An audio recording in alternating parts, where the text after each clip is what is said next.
Yes, sir. We're back again with another episode of From Downtown. Today is May 3rd, 2024. It's a Friday.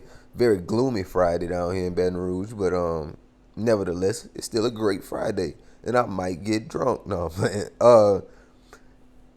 Thinking about the things that we talked about yesterday, because I know I missed a lot yesterday because I was kind of late with putting the episode out. So a lot of y'all probably didn't see it. I didn't do a good job at promoting it as well. So we're gonna do better today. I think that MLB, since it happened so early, since the baseball games had happened so early yesterday, we didn't really take time to even pay attention to the shit that was happening yesterday. But I think a lot of the things that happened yesterday, closing out series, are gonna roll over today into these newer series for the weekend. Teams like the Orioles playing against the Reds, teams like the Blue Jays going up against the Natties, and teams like my Mets going up against the Rays. Like a lot of these teams are playing. I'm not going to say worse talent than what they were, but it was like for for the midweek series, they were playing some really, really good games. Like, they were playing great teams. I think the Nationals played the Rangers. I think we played. Who did we play? We ended up playing. It wasn't the Cardinals. Our midweek team was the fucking. Who was it? I remember it. We were just talking about it yesterday. Yeah, I'll figure that out at some point. But the Orioles were playing the Yankees. So I think that today you kind of see a clean sweep from the guys who kind of had a harder midweek schedule going into Friday, Saturday, Sunday, and Monday. So looking at the games that start early, like I said, we were going to get early to it on baseball, is 121. The Brewers at the Cubs. The Brewers definitely can win this game with Ross on the mound. Not even going to overthink this one here. I think the money line is not even for the Brewers to win.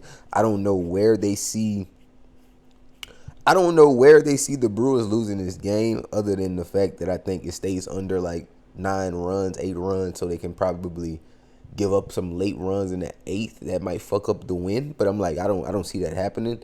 Their bullpen is kind of ass compared to the Cubs starting pitchers and their bullpen, the whole pitching rotation.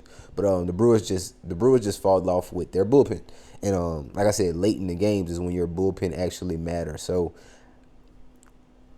if some bullshit happens in the late 8th, late 9th inning, the Cubs win, I wouldn't be mad. But honestly, I think the Brewers win this game, and it may be more than 2 runs. Especially seeing that the Cubs are coming off of.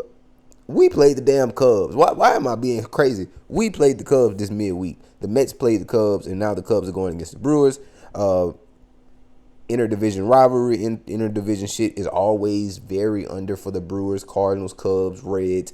Whoever's in this division right here is always going to play like towards a scrappy, rough, it looks crazy type of game, but runs might be 3-0, like it might be 2-0, but I think it's going to be one of those type of games again tonight. But I just think the Brewers win. Next game, starting at 5, that I really want to talk about, because everything after that is going to start after 5:41 and 6 o'clock. So the biggest games that I want to talk about is the Orioles at the Reds. With Cole Irvin on the mound, the Orioles should go into Cincinnati looking to sweep this series in my mind. The Reds are pitching Hunter Green, but I don't see how Hunter Green's fastball can. I don't think Hunter Green's fastball is going to be effective against the fucking lineup of the Orioles. I think the Orioles have played some of the best pitchers so far, and those guys have really started to make it carry along, I guess. Like playing the Yankees the way they did, going up against Luis Gil. Gil beat their ass. Nestor Cortez, they played some good pitchers, and they got some great hits, but I think Luis Gil was like the only one that really shut their ass down. And I don't think that happens again. I don't think that happens today with Hunter Green on the mound. I think the Orioles can score a lot of runs here, but I don't see the Reds scoring a lot. So I don't really want to say the over or the under, but I can say it. If the Orioles have a team total of like 3.5 or 4 runs, I definitely would take that. I would take that probably up to 5. But yeah, I don't really think the Reds score a lot against Cole Irvin tonight. I just can't see that happening. Another game that I want to talk about is the Blue Jays at the Natties. The Nationals, Washington Nationals, have been playing fucking amazing. Um, I don't think anybody expected the Nationals to be able to not shake back, but to look as well as they are right now.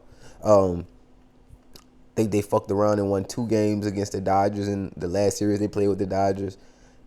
Natties are coming off of fucking who they had a series with. They had a series with the Rangers. We just talked about it. Yeah, like they were playing against great teams this midweek and they were winning. So I think that they can carry those type of wins over into the weekend. But it's the Blue Jays to me. And like I say, the Blue Jays are one of the most talented teams. It's really fucked up to see how they're going, but it's like they can't score runs. They feel like we did like the Mets did when we first started our season.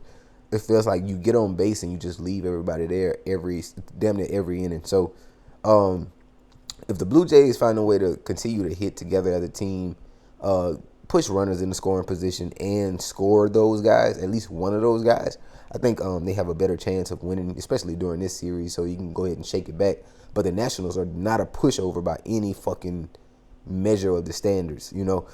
Patrick Corbin is on the mound for the Nationals, a lefty that kind of gives up a lot of runs sometimes. But it's like it could be a big game for the Blue Jays. And then again, I can look back at 5 o'clock, 6 o'clock and see the Blue Jays only scored 1 run against Patrick Corbin, and it was a 1 home run. And I'm like, nah, like this is crazy. But honestly, I like the Blue Jays, but the Nationals are warranted for my +1.5 today. I think. Like I said, they played great through the midweek. They did everything right. They just couldn't kind of get over the hump against the defending World Series champs. But still, I think the Nationals keep this game close. I think +1.5 is very nice. It's very rewarding for what you think could happen in this game. Yeah. Next couple games that I want to talk about are going to be later into the night. 8:41. San Diego Padres going up against the Diamondbacks. Dylan Cease is pitching for the Padres. I feel like Dylan Cease kind of sits the Diamondbacks' great lineup down. I think he gets at least 6 to 7 strikeouts, if not more. I think they win this game by more than 2-3 runs. I think that the Diamondbacks are going to have to really get on the bats against Dylan Cease early to make me feel any kind of difference or indifference about this game. Because even though they're at home, the Diamondbacks came off coming off 2 losses over the midweek series. But it's like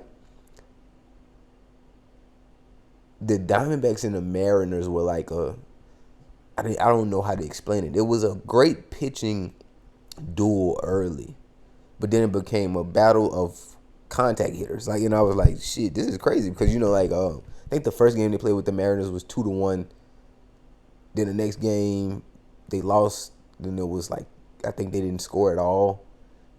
And then they coming into this Padres game. And I don't think you necessarily hit well against Dylan Cease if you can't hit well against George Kirby. And I'm not putting those two, on the same line, but I'm just saying George Kirby in the middle of the week, like a Tuesday, and Dylan Cease on a Friday is two, they're kind of close to me. They're close. Dylan Cease is definitely an ace pitcher, so I can see the Padres, like I said, winning by more than 2-3 runs. But it's gonna take I don't know, man. It's going to take a lot for me to really take the Diamondbacks to win this game or to even keep it close. Like I'm saying, man, I'm not going against Dylan Cease, and I'll be stupid if I do. So, next game, Mariners at the the Marlins at the Oakland Athletics at 8:41 as well. Definitely an over game. I think they had the run line set at 6.5. So, if you know anything about the Marlins and the shit that I've been telling you about, the statistics, the Marlins give up the most runs in the fucking MLB. Fuck it. They can score middle of the pack, but they give up the most runs easily.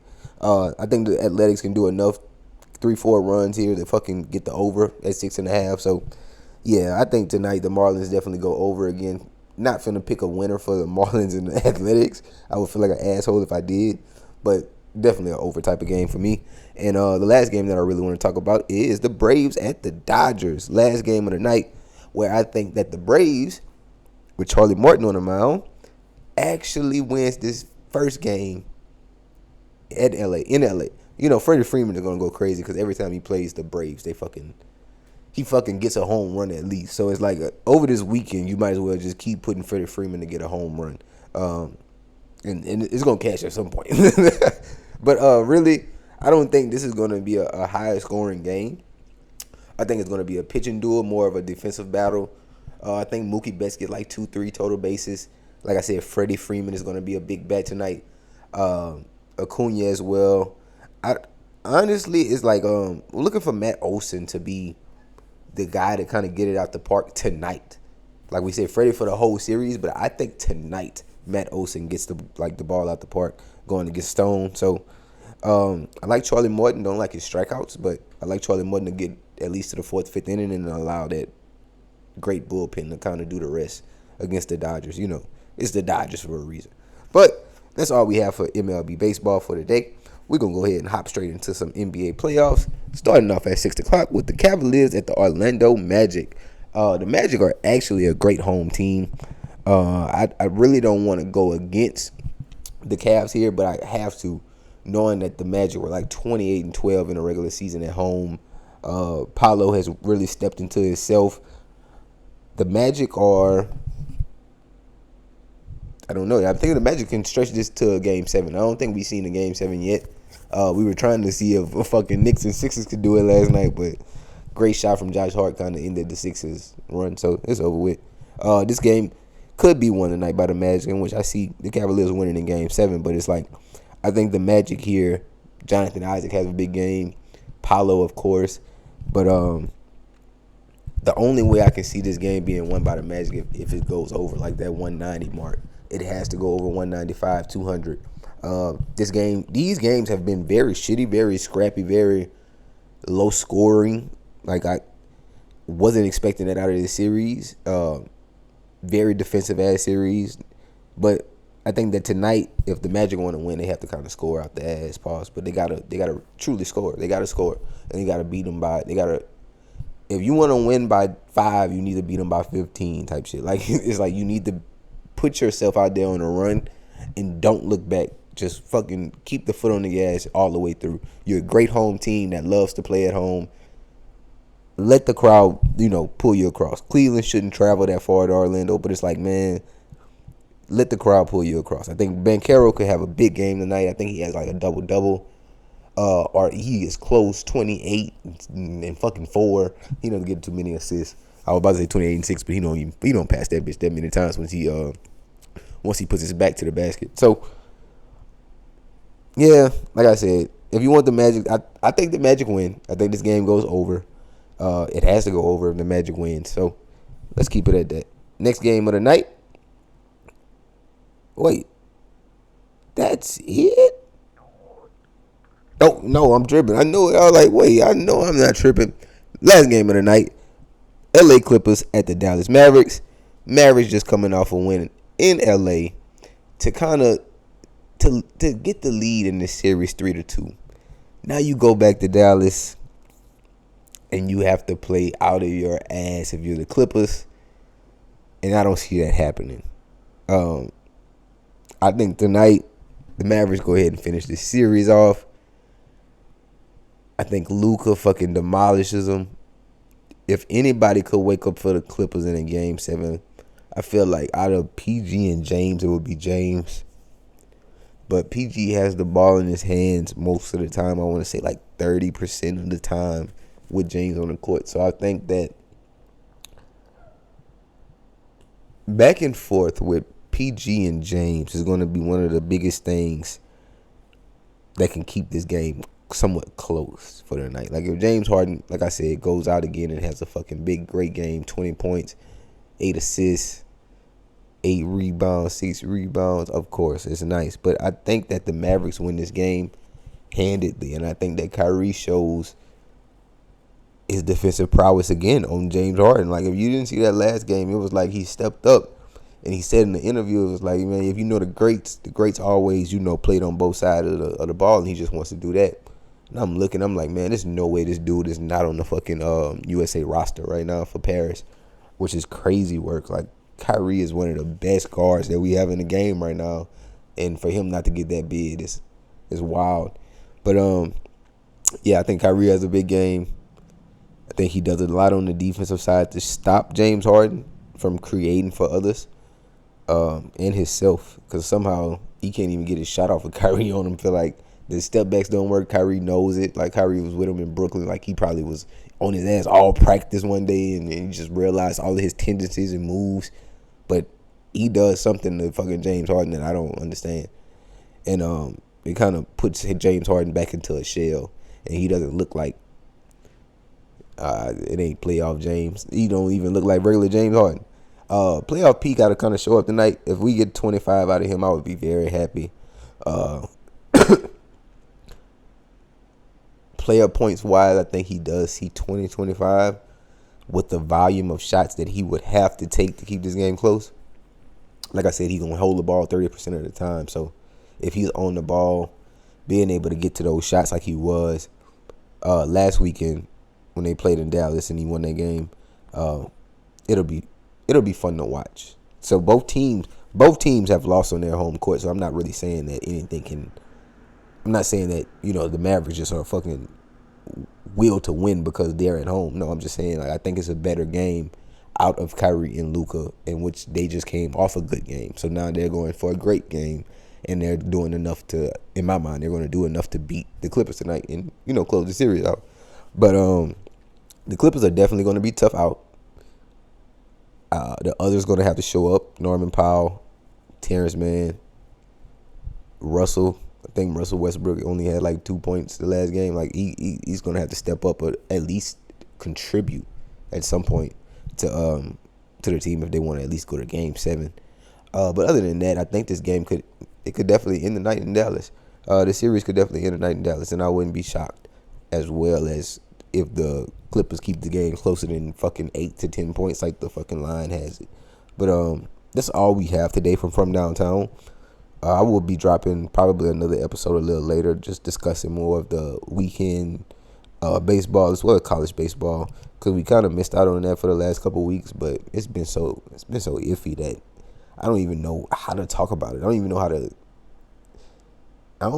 how to discuss it. Like, most of these teams have terrible records because they're playing in the toughest conferences. But you watch them mid-week and they look like the best teams in the nation. Like, I think LSU right now is 24-11, or 24-12, and I'm like, all 12 of those losses came damn near SEC with like 2 coming mid-week type shit. But I was like, what could I really discuss or talk about? Because these teams are still great. They're just not winning these games. I don't know if it's the pitching, the bullpens. Like, they just, when they go up against SEC opponents, it just feels like they're not winning these games. And that goes for both sides. Like, Mississippi State could go up against fucking Texas A&M. Texas A&M started as the number 1 seed. I mean, number 1 team in the country. And now we're looking at Georgia making runs. We're looking at fucking Florida making runs. We're seeing Vandy make runs. Like, it's been a fucking push and pull match in the SEC for the whole year. So I think that we can kind of dive into that a little later. Just look more into what's finna happen before Omaha and regionals. But yeah, other than that, that's all we have for today from Downtown. I'll see you guys later.